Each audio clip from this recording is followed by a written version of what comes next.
Welcome back, San Antonio Spurs fans. Today we're doing the last part of our Southwest Division preview series. It's about the San Antonio Spurs. It's the one that y'all have been waiting to hear for, and I have a very, very special guest today. I've got contributor to Air Alamo and Hoops Habit, Dylan Hunter Carter. How you doing today, Dylan? Well, no, I'm glad to be here. Excited to talk some Spurs. How are you doing? I'm doing great, and let me just say, for those of you who don't know, actually Dylan was the person who gave me my first opportunity to write about the Spurs. So I'm super psyched to have him on here. And, he's got a new job now. So I'm excited for him for that. And let's just get started. Let's get started on the Spurs talk. So the first topic, let's just hop into is the rumors. So there were some draft day rumors about DeMar DeRozan, LaMarcus Aldridge heading elsewhere.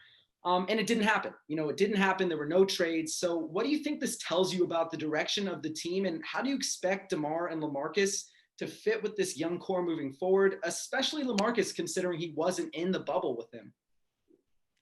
It made me feel like an idiot for thinking that the Spurs were going to do something other than run it back with the guys that they have. I mean, it was really easy to get caught up in the hype, and there were like substantial rumors. There were, people with those check marks were talking about these conversations they were having. And I fully believe that Brian Wright and, by virtue of that, Popovich were having discussions.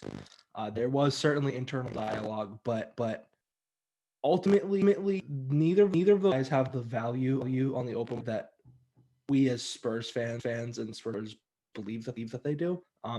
Unfortunately, like DeMar public perception is nearly what he deserves. Anyone who's consistently watched the Spurs team over the last years knows that DeMar is actually a better player than he was when he walked through the. And before that he was an All-NBA player, a multiple-time star. Like, he's solid through, and in a different situation, I think he can be part of winning basketball pretty easily. But unfortunately, other teams just they weren't willing to offer what Spurs fans or the front office hope they might. Marcus, I think the fact that he's 36 and just now starting to shoot threes makes people hesitant. He's coming off this shoulder surgery, but these are also the types of players that I think teams will be more inclined to go after near the trade deadline, particularly LaMarcus. One parallel that I keep coming back to is the Marc Gasol trade with the Toronto Raptors. They were close. They were a piece away, but they want one more guy who's been doing this for years. I mean, Mark didn't have like finals experience. That was his time in the NBA final. He's been to the conference finals like that, but LaMarcus has too. LaMarcus has been in an important series. He, like Mark, also began to adapt this new stretching the floor concept, hitting the three as opposed to shooting middies. I think in time these will have trade value, but what I love about the team is that they don't want to rush this thing. They understand there's a good thing going on here. The core is nice. These veterans are good for them. Quite frankly, they teach them, they guide them, they hold their hands a little bit, and they don't want to rush this process. Which I mean, I also got same concept from their draft selections. Yeah, and let's talk about that a little bit, because that's the next topic that I wanted to speak to you about was the draft. So San Antonio went with a wing and a guard in Devin Vassell and Trey Jones, and a lot of people, especially fans, were expecting them to target a big man because of their lack of depth in the front court.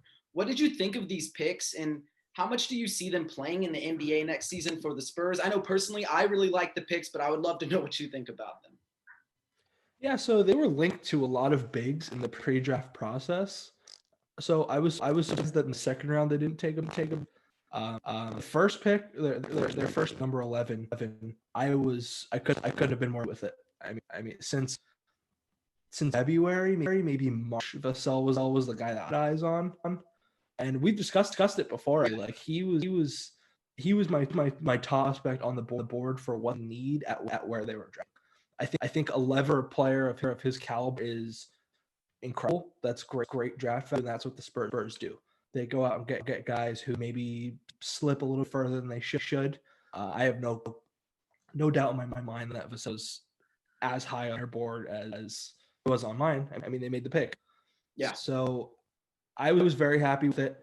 Would I have liked to see them trade up a little bit and go for something a little bit more, I don't know, exciting, like trade up for maybe an Onyeka Okongwu or James Wiseman type player? yeah, that would be awesome. But ultimately, they did the best with what they had, and that's all we could really ask for. And with the Trey Jones pick, I mean, no, he's not the most exciting player. There are reasons why he fell to the second round, but ultimately that was great draft value, and that's what they do. I felt to them who was a little bit higher board that he when he was on other teams, and I trust board more than I trust anyone else's. So I've also conditioned by this, but just trust the Spurs draft process. And I questioned last year when they took Samanich over Brandon Clark, but for me getting Devin Vassell at I have no problem with their moves. And trades really could be like a strike up point guard for them forward. Yeah, no, I really liked both of the picks, and we've talked about it before. Devin Vassell was a guy who we've both been high on for a long time. And when I think about, like, could they have traded up? I think the answer is yes, they might have been able to, but I'm actually glad they didn't, because I think a lot of people overrated the top prospects, such as like Wiseman. I'm not going to say overrated Okongwu, because I'm pretty high on him relative to what a lot of people think about him, but also a guy like Deni Avdia. Those guys. And I think it's just because when you look at a class, you're like, okay, well, it's the third or fourth best player in this class, so they've got to be good. They've got to be like a future all-star kind of talent. And I think people just assume that because that's the norm for a class. And the top end talent in this class to me wasn't that great. I like Deni. I didn't really care that much for Wiseman. I thought he was incredibly overrated based on what a lot of the feedback we were getting. We were hearing he's a guy who's a unicorn. He can dribble the ball. He can pass the ball. He can shoot the ball. He's a generational athlete. He's going to be a dominant big man. That he got compared to David Robinson. And I think all those comparisons were overblown. As somebody who's seen him play in high school, yes, he did some of those things in high school, not consistently. And then the 3 games we got in college was very conservative. Good stats against very bad basketball teams. So I don't think he's going to be as good right away as some people think. And I think his ceiling's probably closer to like a Hassan Whiteside at this point. His feel for the game has to improve. So I'm not upset that Spurs didn't trade. I'm pretty happy that they stayed put. I think Devin Vassell was one of the best players in the class. I had him 5 on my board. And I think he has some potential to be one of those surprise candidates where you look 3-4 years down the line and it's like, how did this guy slip? And it seems the Spurs always find that guy. I still kind of hold out confidence for Samanich. I still think it was a little bit of a questionable decision, but at the end of the day, I do trust the Spurs. They've been doing this for years.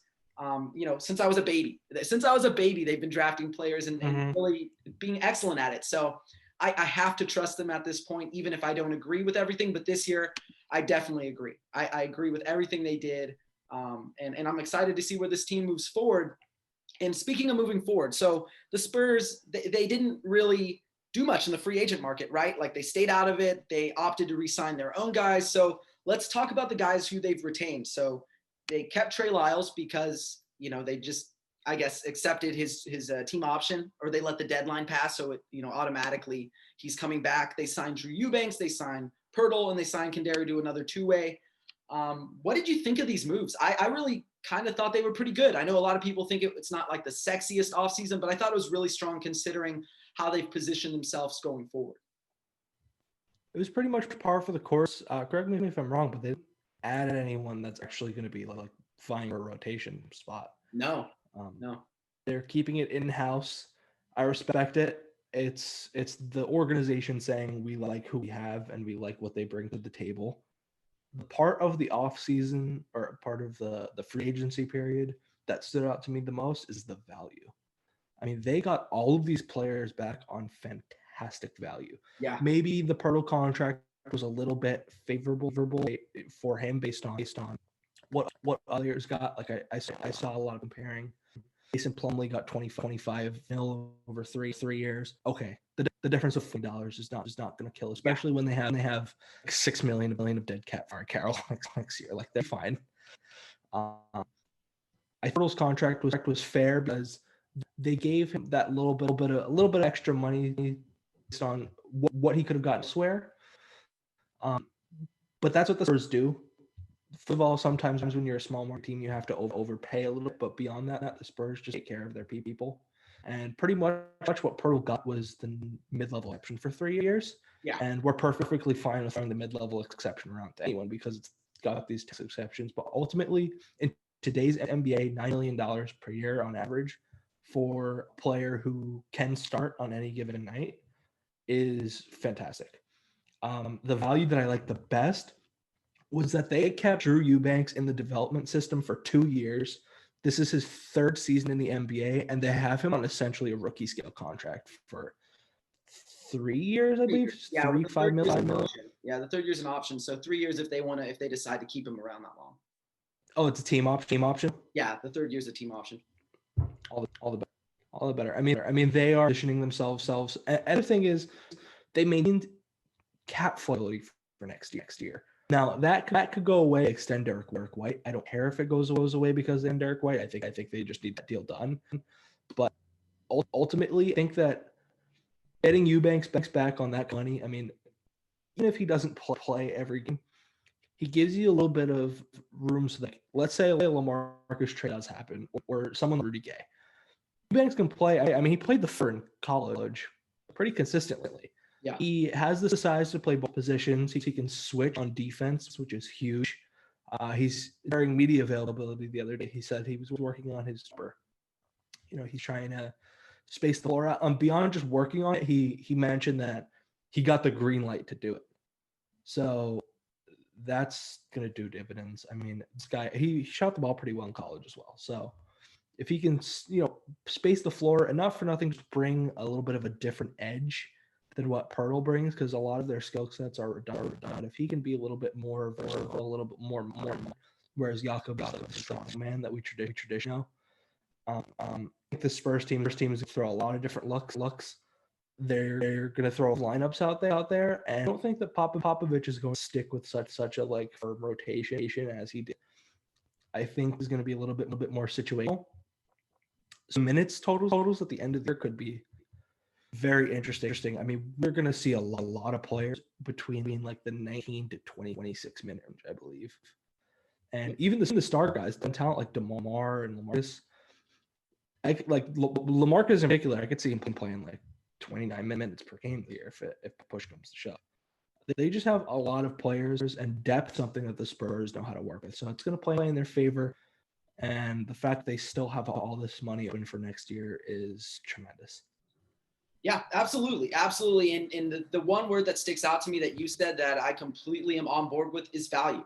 Drew Eubanks is, like you said, he's going to be on basically a rookie scale contract. That's great value for someone who, can probably be a serviceable backup, and he may not play a lot throughout the year, but he may be used in situations where they want to switch it up. If they want to throw somebody in there who might be able to space the floor a little bit better, if Jakob's in foul trouble, if there's an injury, that's depth insurance there. So I'm really happy with that signing. And then with Jakob, tremendous value. We absolutely know that he can be one of the best rim protectors in the league.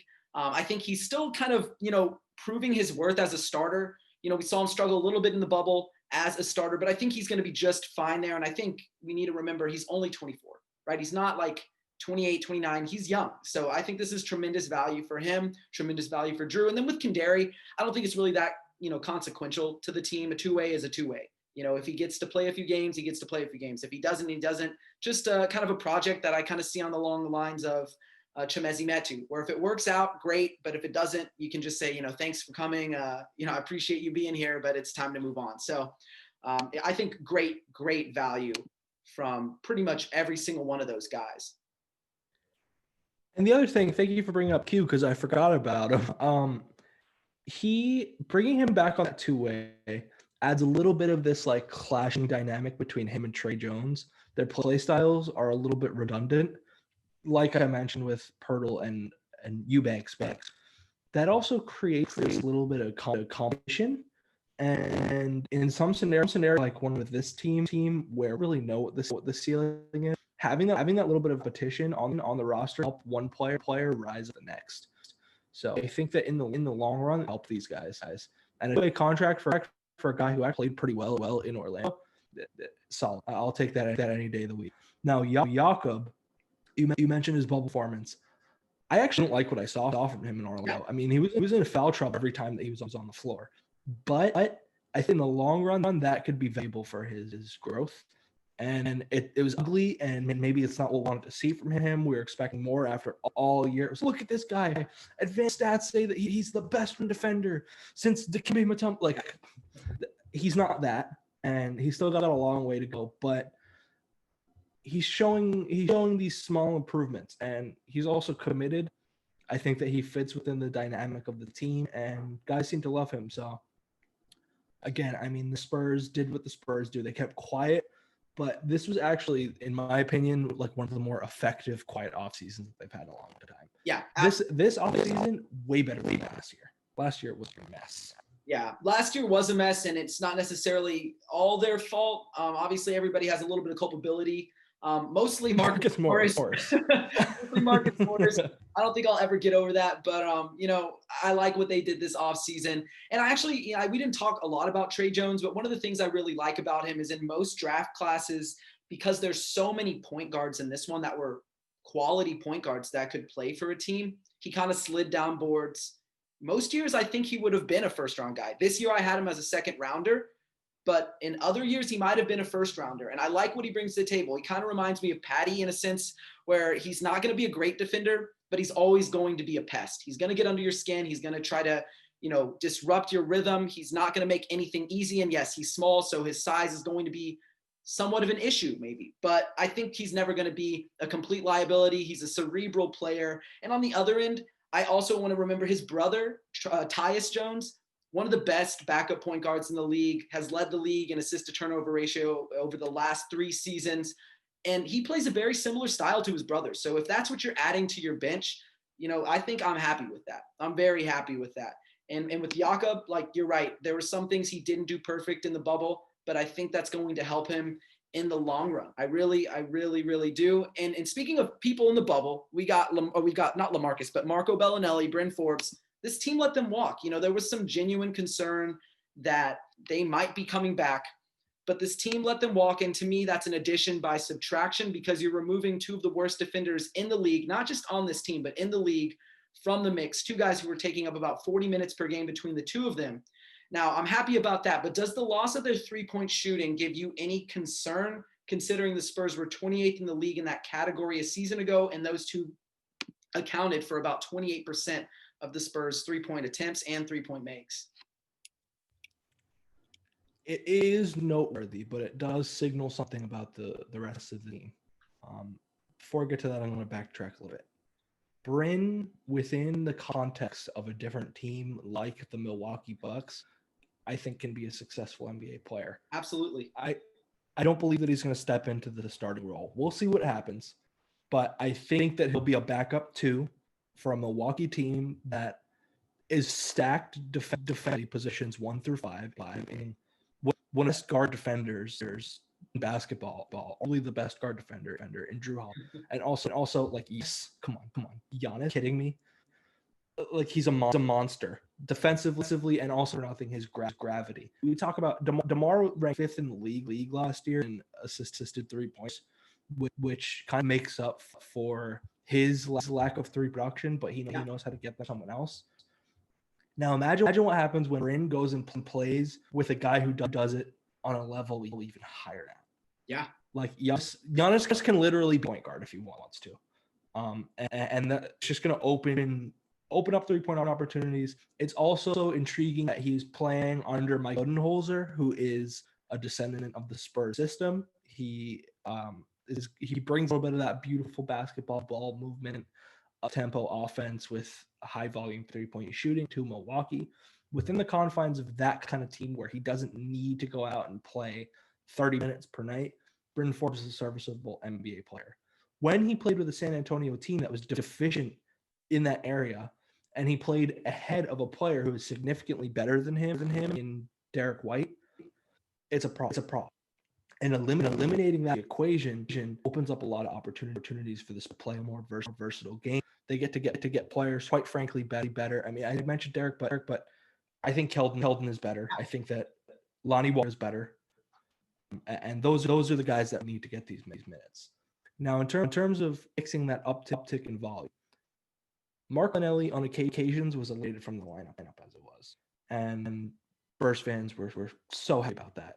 And even when it was only playing, like, there were games where he'd play like 10, 12, 14 minutes. It was mostly inconsequential. That is garbage time. Like, his shooting, you can look at percentages and whatever. His shooting is not what it used to be. I don't care what the on-off numbers tell you. That was because he played with one of the second units in the league, and he got carried by 4 other guys most of the time. Marco Belinelli couldn't defend. His only reliable shot was that leaning jumper, which gives you a heart attack every time he takes it. We thank you for your time in San Antonio. Thank you for being part of that 2014 championship team, and thank you for coming in and instilling some of those values to these young guys. Goodbye. The 3-point volume, guys are just going to have to step up. That's how it goes. And I just wrote about, actually, I published today for Alamo.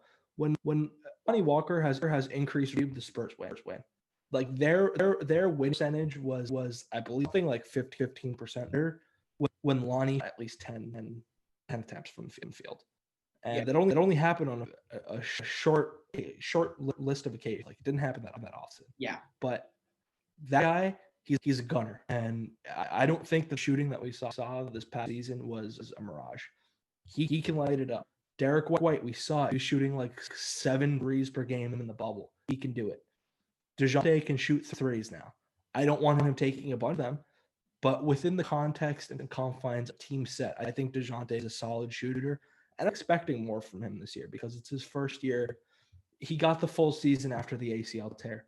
This is where he can start to make some of those improvements that he was supposed to make last year, or I guess 2 years ago now, before the ACL tear. Yeah. Ultimately, they have shooting elsewhere. LaMarcus is going to shoot more threes. I would expect, it's not like everyone's 3-point volume is going to increase at the time, but within the flow of the game, make up however many 3-point attempts. You said 28% of the Spurs winners, right? Yeah, makes and attempts. Yeah, they can fill that up. When Patty is gone, and he's mentioned that he's going to more like, the Boomers, Australian team, Patty. Yeah. And I'm not sure how much you or the audience has seen of that, but when Patty plays international ball, like, he's number one option. This guy comes off of screens and drains threes on every play. Yeah. Rudy shot way better in the ball, and I think that he's going to kind of hit his stride back to where he was. I don't know what happened there for a while. Having him shoot a better percentage will do dividend to the team. Trey Lyles, you tweeted about this earlier today. Yeah. Trey was awesome before the season shut down. Definitely was, yeah. There was a bigger role for him there because of injuries, but he was shooting threes at a higher volume and he was draining them. After New Year's, or maybe it was like mid-January, he was like 40% for the year. Yeah. Also, I just put a note real quick before you finish. He was actually, out of every player, like volume 3-point shooter, so anybody who took at least 2.5 per game last season, he wrote like his 3-point percentage rose more than anyone else in the league from like the previous year. And to me, that's huge, because I think that he can sustain that into next year. Got the receipts. Okay. Look at the stat check of it. I mean, yeah, that's my point. With time, a lot of these guys became 3-point shooters this season, and ultimately going into this year, they're still going to have a facilitator, DeMar, who essentially creates 3-point looks. And I expect them to play more of an up-tempo offense, which naturally generates more field goal attempts. They're just going to have to force some of those to be threes. But ultimately, to play successful basketball in the NBA in 2020, you got to shoot threes. It's just how it goes. And even if they keep a low volume relative to the rest of the league, they're going to make up for those attempts, and they're going to make sure that they're getting high quality threes. Yeah, and I think it's actually kind of interesting. The Spurs were only the second team to be top 5 in field goal percentage, 3-point percentage, and free throw percentage in the last decade to miss the playoffs. So I think even if they're shooting a low volume, they can still shoot really good percentages. And I think if they can add on in terms of defense, which we know they're going to do without Marco, without Bryn, of course, I think Bryn does get a lot of, like flack, but I think it didn't help that he also played with like Patty, and he played with Marco. He played with other guys who weren't great defenders. I think now that you're going to have better defenders around, I think even if you just sustain your numbers, you're going to be a better team than last year. But one of the things that I think is really important is like 3-point shooting. We talk about it, but we don't talk about the different kinds of 3-point shooting. So there's like motion shooting and there's static shooting. And the Spurs have a lot of static shooters, guys who are going to catch and shoot, who are standstill shooters. They're not guys who really run off screens, who are going to shoot off the dribble, who are going to shoot off motion. And I think that's important because we did get a lot of that from Marco. We did get a lot of that from Bryn. But I do think Lonnie Walker and Derek White are the top candidates to replace that movement shooting within the Spurs, because we saw Derek, maybe that 46, 47% he shot for the first 5 games of the bubble, that's not sustainable. But 39%, 38% on 6 or so attempts, I think that's more than sustainable for a guy who, to me, if he's given the opportunity, can be a legitimate offensive threat. I'm not saying he's going to score 20 plus a night, but he can definitely get into the 15 range if they give him that opportunity. And then Lonnie, like you were mentioning, like Lonnie, if he's given the green light, he's going to shoot. And he's got really good rhythm on his shot. And we've seen him shoot off the screens. We've seen him run around the perimeter and relocate. I really like that. I think that they can replace it. I just want to see them be able to kind of get that going during the season. Because if they don't, I think they're going to struggle a little bit, because there's only so many catch and shoot opportunities you can create throughout a game. And I'm not sure they're going to be able to replace it, but I'm fairly confident. I am fairly confident. And you mentioned Rudy Gay, you mentioned Patty. So they both played more than 20 minutes per game last season. I'm not really expecting their role to change all that much, because I think their on-court leadership is really important. But do you think that it might, and do you think that they're going to be a part of San Antonio's future, or are they maybe gone after this season? I think they're going to weigh their options. Both guys seem to really, I mean, Patty, we know, loves San Antonio. San Antonio loves Patty. If Patty Mills retires in San Antonio, I don't think any of us would be surprised. And honestly, a lot of us are rooting for it.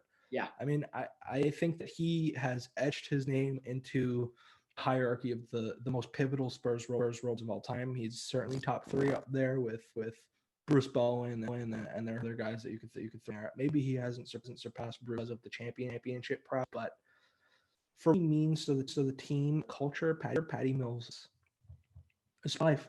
I mean, it's Tony Parker went to the Hornets. Tony Parker's a Spur, and everyone knew it. Even James Bray and Michael Jordan over there in Charlotte. Like, yeah. Just because a guy's cash a check and playing some ball for Suns doesn't mean that he's not part of that foundation. So what comes in Pat's future, I can't say.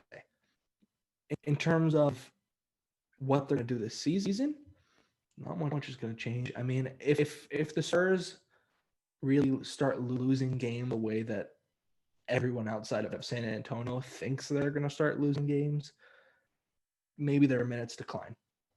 Their roles decline. We saw in the bubble, Patty was an assistant coach for a lot of those Orlando games.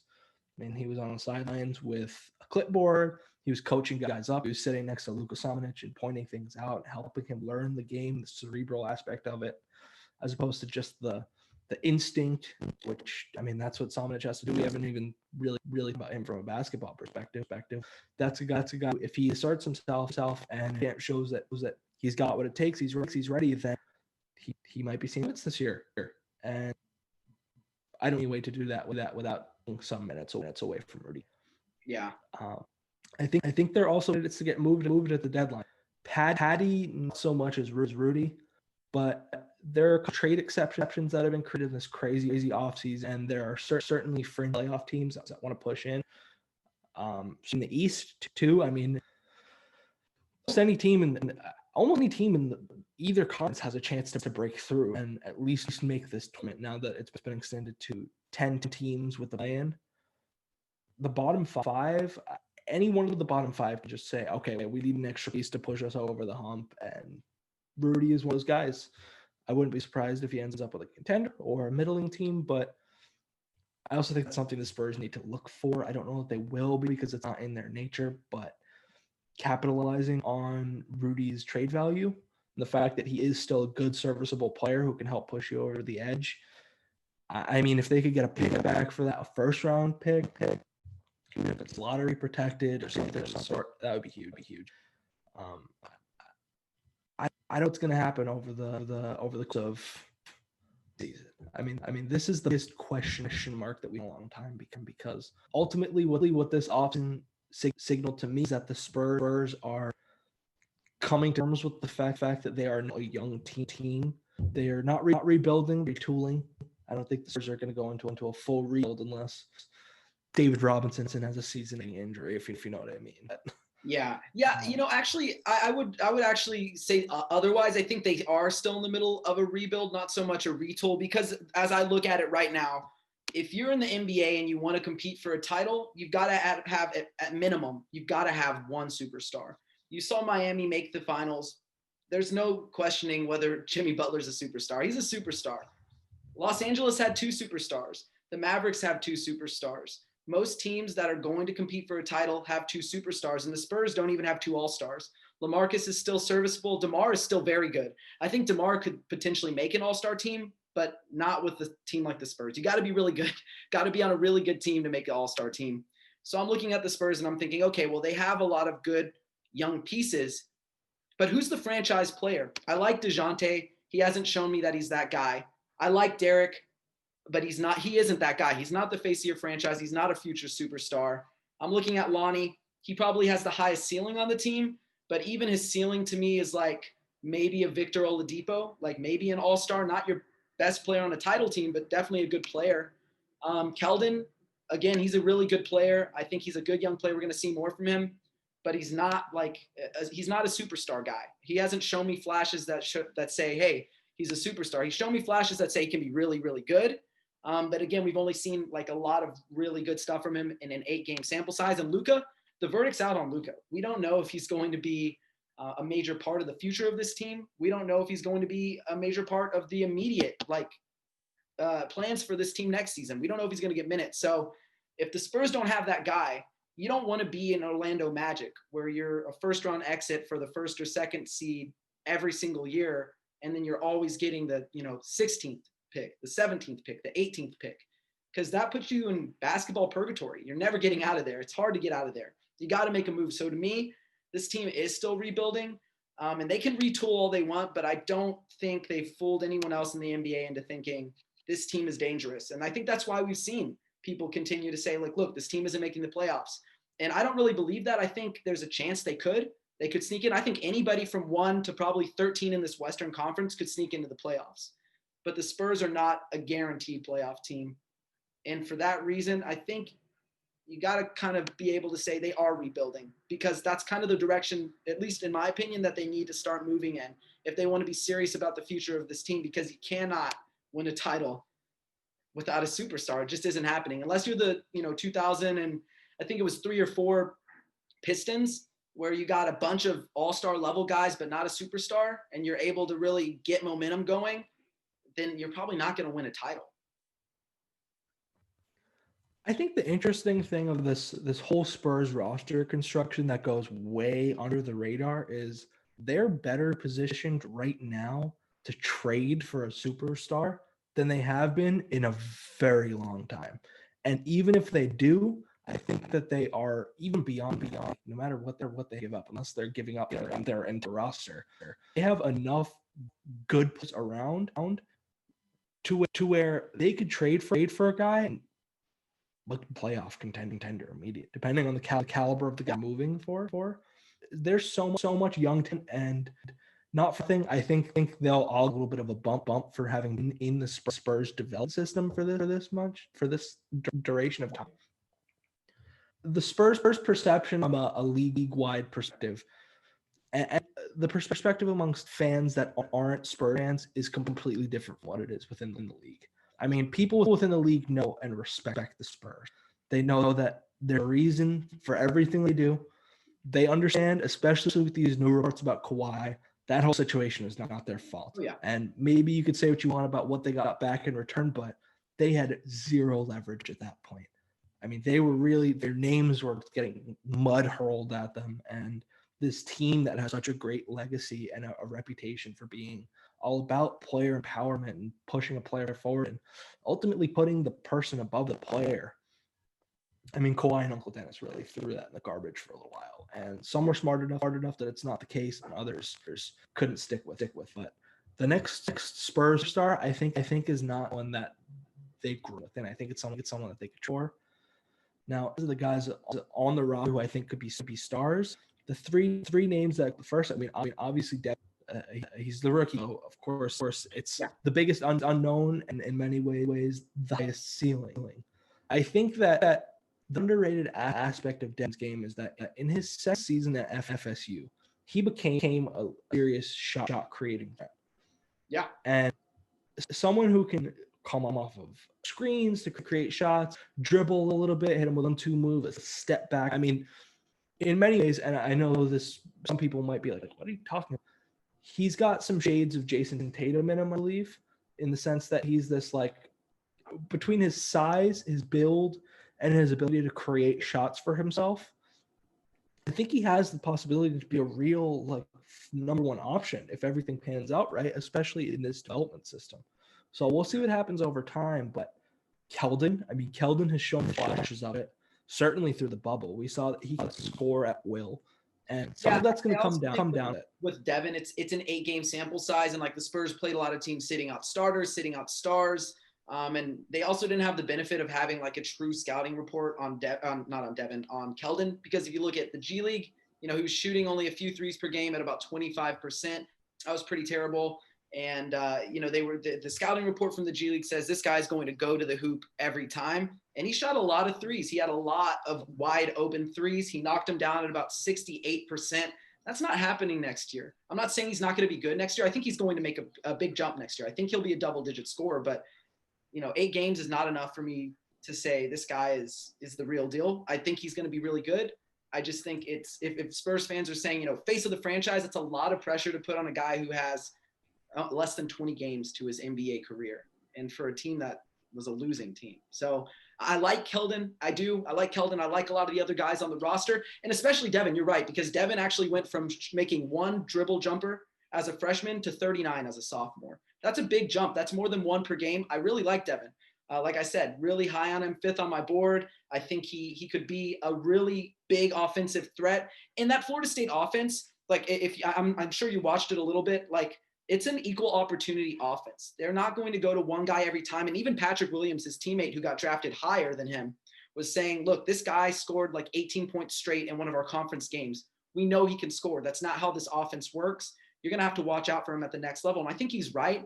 But even so, I'm not 100% sold that he's going to be that right away, because I think he's going to have to find minutes over guys. And one thing we know about Popovich is he brings the guys along slower, especially in their rookie season. And obviously there are exceptions to the rule. Kawhi was an exception. And I think Devin Vassell, by the end of the season, will be easily playing double-digit minutes per game. He will be entrenched in that lineup. He will be easily a part of that rotation every single night. But I think to begin with, we might see him be brought along slower, even if he doesn't need it, because I do think he's one of the most NBA-ready prospects in this class. But, I'm not 100% sure, like you said, like that guy's on the roster, but they are positioned to potentially trade for them. And I think you mentioned it earlier, but they have about $50 million projected for next offseason. And, maybe San Antonio isn't a traditional free agent destination, but if you look at a place like Miami, nobody thought probably that Jimmy Butler was coming to a team that didn't really seem to have a star, didn't really seem to have that second guy or even good complementary pieces. And then they made it to the finals this year with guys who stepped up as a rookie, like Tyler Hero. You had guys like Andre Iguodala, Jay Crowder come in, at the midway point through season through trade. So, if San Antonio is able to work something like that in the next couple of years, I'm confident, because I think they're positioned to do something along those lines. Definitely. And with Keldon in particular, there's still a lot that he has to prove. And ultimately, I don't think that he's going to be some superstar. I think he's more likely to be like a borderline all-star player at his peak, maybe even the kind of guy who makes 1 or 2. But he has to keep proving it. I think that his work ethic will guide him. However, the guy with the highest ceiling outside of Devin, who of course is a rookie, we don't really know yet, Lonnie Walker, man. And it's like I keep going back to the well, even though I know it's not good for me, because he's not ultimately going. We don't know. We can't really claim that he's going to be this, but he has so many star-like qualities, and nothing. I mean, he's very, very open, very vulnerable. We can tell he is the two things that we know is Lonnie Walker is going to outwork most other people in the entire world to get to the point he wants to be. he's such a good person. Like he is such a good person. He has a kind heart. He just wants to present, Reading, Pennsylvania, give back to the community, learn. He wants to learn about the world and the way that things operate around him. He's all about bettering himself and bettering society. And ultimately, like, part of me wants to believe that good things happen to good people. Yeah. And like when you work hard and you're a good person, you can reach any height. And from a basketball perspective, there are issues, man. I mean, the finishing I was pulling my hair out last year because he's got this incredible athletic ability and he's so good at like getting to the rim. But when he's there, he just missed so many layups. Yeah. Like two layups. But that's also something that I think can be taught. Like part of it has hitters. Spent his off-season work on conditioning body. He was Drew Holiday and trainers, and he's doing the right things that he needs to take steps. Because of guys like Luka, Trae Young, John Morant, there's this expectation now that the players who are going to ascend are going to come out of the gates immediately being incredible. That's not how this works, and it's not how it works in a Popovich-run system either. There's a hierarchy there. Lonnie wasn't getting consistent minutes until midway through his second season. Yeah. And even then, I mean, he had his ups, he had his downs. Popovich was still not afraid to pull him from the lineup when he needed to. Overall, between his athleticism, his shot creation ability, the jumper, his competitive drive, and also his defensive instinct, I think that even though he still has a lot to learn in terms of IQ and the mental aspect, he has the tools that he needs and the ambition to be a good defender. And we've seen it in spurts. Lonnie could be the number one option for this team, and they playoff team. Now I don't know how good be, but I think that Lonnie is the type of player can kind of the Spurs. And let's note on this kind of leadership topic. DeJounte, I think, is going to be what we once hoped that he would be. However, I think DeJounte is arguably the most integral of this team right now because he's the link between the Spurs of the past and the Spurs of the future. Patty is that his own right, of course. Popovich is Popovich. He's the foundation of it all. But Dante came into a system with Tim, with Manu, with Tony, with championship aspirations. He's played meaningful minutes with those guys, and he's played meaningful games with this group now. The heart of it all, I mean, everything that we've seen from rookies for the past couple years now is that DeJounte has been the first one to reach out. He's a strong representative of Spurs culture, and Spurs culture is what's led them to the promised land for years now.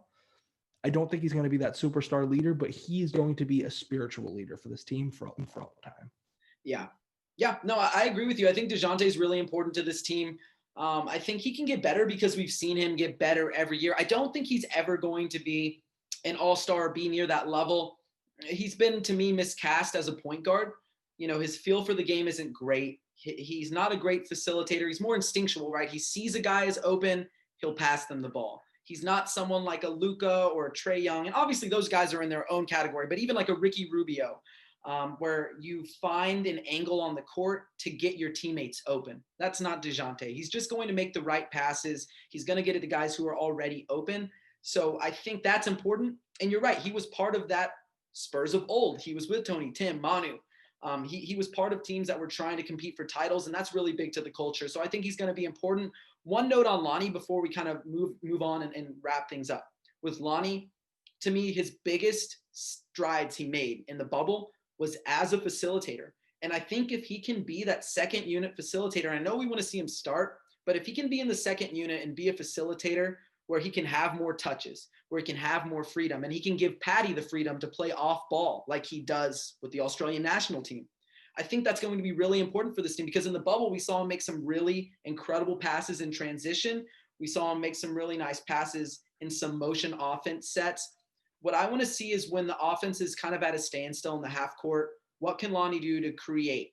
Is he going to be able to run a pick and roll? Because we haven't really seen that with him. I think he only had about 20 or 30 possessions in the pick and roll last year. I want to see what he can do with that. And maybe he's not the perfect candidate for that, but I think he is growing in that area. And one thing that we've seen with all these guys who are stars slash, all-stars is not only can they score for themselves, but they can kind of create for others. And I think Lonnie has the capacity to do that. Maybe he needs to shore up the ball handling a little bit because that's loose. And the finishing to me is, it was frustrating, but that's going to come with core strength. That's going to come with the added strength that he's added to the rest of his body. And just embracing contact, because there's a lot of times he does what DeJounte does, is where you sky and then adjust because you're trying not to get hit. And I think if he can embrace that contact, and if DeJounte can do the same, I think they can be much better finishers at the rim, or at least get to the free throw line, which is equally as valuable to me.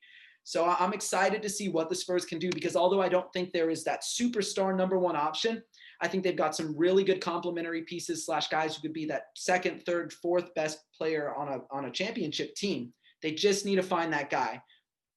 And for me, as much as it pains me to say this, we're going to move on to one of our last topics, which is the Southwest Division power rankings.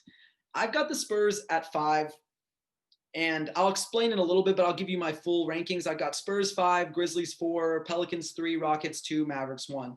There's a lot of fluidity in there. We don't know what's going to happen with the Rockets. Are they going to blow it up? Looks like it. And if that's the case, maybe they move down to 5, because I just don't see that team being good once Harden's gone. But the rest of those teams I like. I like the Pelicans. I like the Grizzlies. They have some continuity. They have some added pieces that are going to make them better than last year. And above all, Luka has an improved defense to work with. And I think that's going to be really crucial to them being the best team. Now, it also could be one of these situations where every team in this division is good. Like, it's not necessarily an indictment that the Spurs are bad. It just could be that this division in particular could be really good, and I think they could all push for the playoffs. I just think out of all of them as constructed, what we know about them, the Spurs are probably 5th, but I'd love to hear your opinion on what your power rankings would be for the Southwest Division heading into the 2021 season. Well, this isn't like a normal season. So these division games will matter more than they have in a very, very long time. There's a shortened schedule, and there's much it's more interconference as opposed to a lot of just games going over to the East. And they actually did better against the West than they did against the East year, I believe. They were 20 and 23 against the West.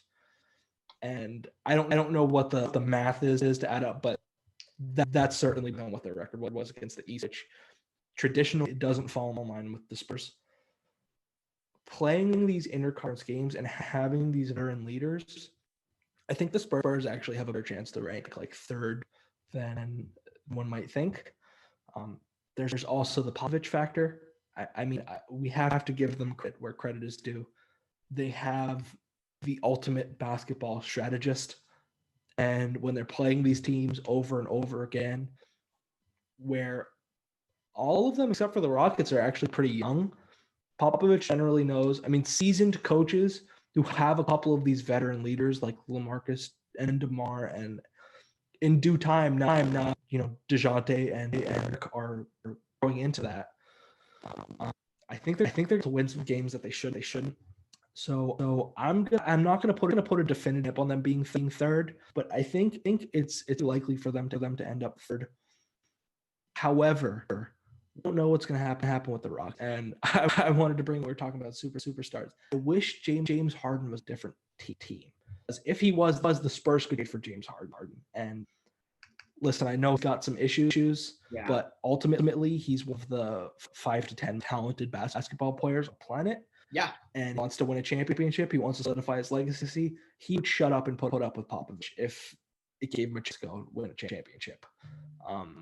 He's acting up in Houston, but that's because Houston has allowed him to do everything and anything that he wants, and ultimately they failed because of it. They've also failed because from top down leadership needs help. If James Harden comes out and plays like James Harden, then none of this really matters, and he's going to be back with the team next year, and they'll go and they'll be probably, I would say, 2nd. I think they got definitively I don't know what John Wall is going to look like. I've always loved John Wall. Yeah. He's a really fun player, incredible facilitator. Also, I'm intrigued by the John DeMarcus Cousins thing, because I know they've been friends for a long time, and it's significant likelihood that it's not actually late in basketball terms, but you never know. I think that could be an interesting dynamic. The Rockets actually be pretty solid. Yeah. I'm going to keep them at number 2 because Harden's still in their roster. I don't care how many strip clubs and birthday parties he's going to. I don't care. Hanging out with little baby necklace. I mean, to be honest, for a guy who goes to clubs that often through an entire pandemic, he probably already has COVID antibodies. So I'm not concerned about that. And the Mavericks are going to take that one spot. I think they got definitively better. They lost a couple guys, but they also brought in players who I feel fit their style and fit Rick Carlisle's system better. I like what they do with I like the Josh Richardson move a lot. I think Seth Curry next to Luka was too much of a defensive issue, and Richardson didn't really get a chance with his previous team in Philly. So I like that. I like that. Health is going to come down to. I mean, if one of these big gets injured, the Spurs can ease a lot up. I have no faith in the Pelicans out. I need them to show me where I can put faith in them. So I'm not going to put them at the bottom for the team. However, I could look like an idiot by the time the season is over for saying that, because they have and Zion's incredible. And also, I like Brandon Ingram more than most. I think he's very talented. The Grizzlies, they didn't really do anything that's noteworthy to me. I loved their draft, like pretty much every year I love their draft. But they didn't add enough win now talent to the point where I can move them up any further than I already had them. Losing in that play game certainly gave them some experience, but I'm going to put them 4 and New Orleans 5. Yeah, I think for the most part, like all of us, by the end of the season, one take or another is going to make us look like an idiot. I'm sure I'm going to look ridiculous at the end of the season when like half of my takes are wrong, but that's kind of just being in the business, right? Like you've got to make takes, and not all your takes are going to be right. But with the Grizzlies, the only reason I'm so high on them, the only reason I will put them at 3 is continuity. I think continuity is undervalued in the NBA. That continuity, the building chemistry. And then you have a guy like John Morant and a guy like Jaren Jackson Jr., who's injured right now, but he's probably going to come back pretty soon into the season. They only project to get better. And I like a lot of the pieces that they have on that team. And now that they have that experience together from the bubble to the play-in game, I think that's going to help them. And when you look at who they've added, I like the guys who they added through the draft. Xavier Tillman, to me, easily first-round talent, guy who slipped in the second round. Killian Tilly. Love that pick. I love the pickup of Killian Tilly. To me, if he was not injured so often, and if he wasn't pretty much on a virtual minutes restriction for his entire career, he's a lottery talent to me, and he would have come out of Gonzaga years ago. And then the last guy they added, Desmond Bane. They added older guys, but guys who are ready to play right now. He's one of the best non-point guard passers from this past class, and he has legitimate NBA range. Now, he's not really a motion shooter. He's more of a standstill shooter at this point, but I think that still adds a dynamic to them that they were kind of lacking in the three-point department. So I think they're going to be even better this year. I mean, once they get Jaren Jackson Jr. back, I think they have all the potential in the world to make a playoff push. I don't really think they're going to be that good. But again, like in the Western Conference, I'm looking at the talent. Like anybody pretty much from 1 through 13, like I said, is probably fair game for the playoffs, including the Spurs. And as much as I want to see the Spurs make the playoffs, I'll be happy if they do. You know, I'm happy to see playoff basketball. It's great experience for the young guys. I also think moving away from LaMarcus, moving away from DeMar, moving away from Rudy, giving the reins to these young guys. Let's see what they can do, because one thing we know historically with young teams is they don't win a lot of games because they don't finish a lot of games. We saw it with the Mavericks last year. We saw it with the Grizzlies the same year. If the Spurs lose games and they end up in the lottery, this lottery is probably the best lottery talent we've seen in the last decade. And even if the Spurs don't get the number 1 pick, and Cade Cunningham is the prize everybody wants, there's a ton of guys. You got Jalen Johnson, you got Jonathan Kuminga, you got Brandon Boston, among a handful of other people who can come in and potentially be that superstar, all-star level player who you need to build a contender around. So I think if the Spurs are bad, and by bad, I mean just missing the playoffs, not competitive, because they're going to be competitive no matter what, but they make the lottery and they get that player and they add it to their core, I think they could be in a prime position to not only have a great future, but then you have all that money to spend and you're all that more attractive to a potential free agent. So I think the Spurs have a lot of win-win scenarios for them. I don't really see them losing unless they just, for some reason, they end up convincing themselves they got to trade for a guy like a Al Horford or something and give up something. And that's not something I'd ever see them doing. So I think this is a win-win season for them pretty much no matter what happens. But I'm just excited for Spurs basketball to be back because it's back in 2 weeks. And I'm sure you're excited for it too. Oh yeah, I can't wait. It's incredible. And this offseason, I don't know the actual timeline logistics of it. It's, I believe, shorter than most other off seasons, correct? This is a way shorter shortest one in the history of the 4 major sports. So yeah, it's the shortest ever. It's crazy short. So this is going to be an adjustment. I think we're in for anything. Injury risk is going to be huge. We didn't even talk about the elephant room, which is COVID. I mean, players are going positive.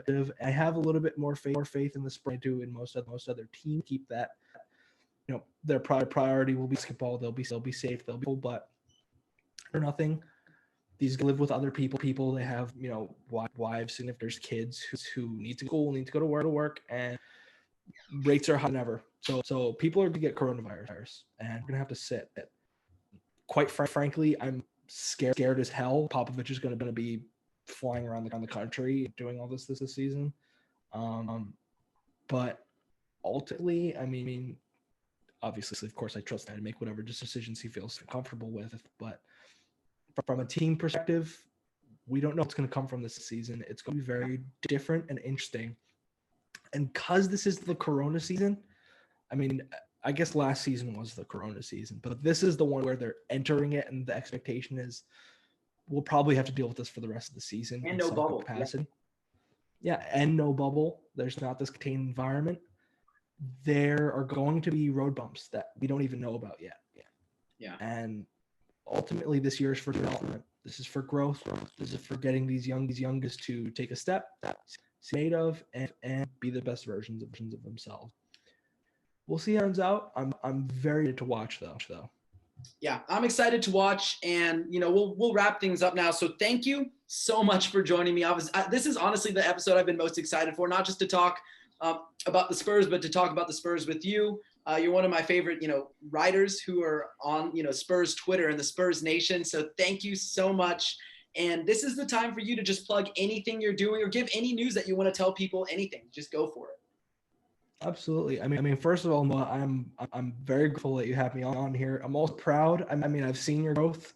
I've watched since the moment that you were writing at Alamo way back when. I knew you have it. You've got the passion and the drive and just the talent. And to see you develop that, build your personal brand, it's been awesome.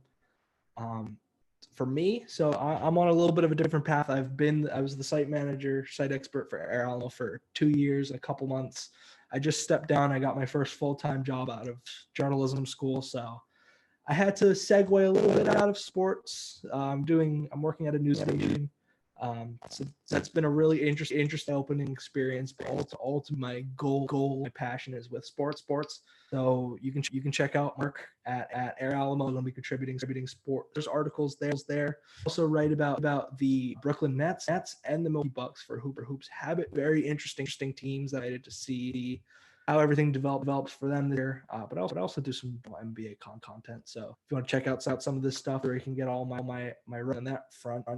And I also have my own podcast, Protecting the Paint with Dylan Hunter Carter. My upload schedule isn't a little erratic, so I apologize for that, but life. So yeah, check that out. My Twitter is at Dylan H. Carter. Tell me there, interact, let me know what you think about these takes, and you better subscribe to Noah's YouTube channel because he's pumping out that fire. Thank you so much. 1, for the kind words, and 2, congratulations for the job. I know you work about as hard as anybody else who I know. So I'm really proud of you. I'm really happy for you. And again, one last thank you for joining me. And thank you, Spurs fans, for tuning in. Don't forget to like, subscribe, and hit that notification button. If you want to know when that next video is dropping, and leave me a comment. What do you want to see? Who do you want to see? And how can I improve? Because I want to be the best Spurs channel on YouTube. I want to be bringing you top-notch Spurs content. But until next time, guys, take care.